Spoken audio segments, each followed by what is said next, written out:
you think some of them see this opportunity because there seems to be an anti-incumbent sentiment that if they're going to run as a Republican against an incumbent Democrat, that there may be more of an opportunity at this point in the minds of voters to make a case? Sure, and you know, we see that. I mean, what we're hearing on the Republican side is that some of the polling that's taken place out there. In fact, they're in the field every week doing polling.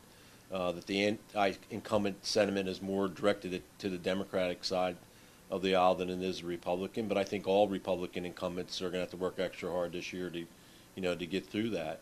I think the encouraging thing from what we're hearing from National Committee is the swing in the independent voters. It looks like a lot of the vast majority of the independent voters are probably going to vote Republican this year as opposed to the way they voted last cycle. So, from that perspective, we're pretty encouraged.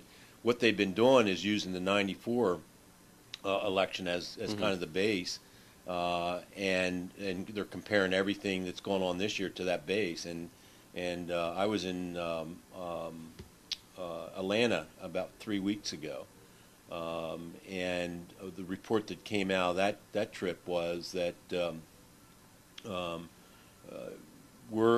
we're trending much better than we were in '94, which is very encouraging.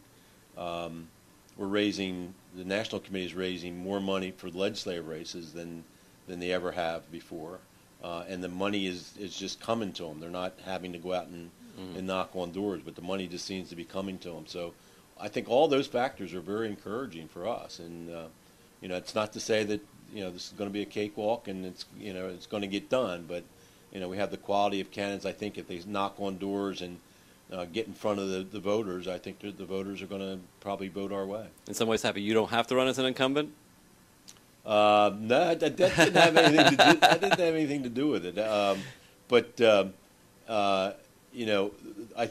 As my wife said, what happens if you take the majority back and you didn't run? Is that you're going to have a regret about that? But I'm not going to have a regret.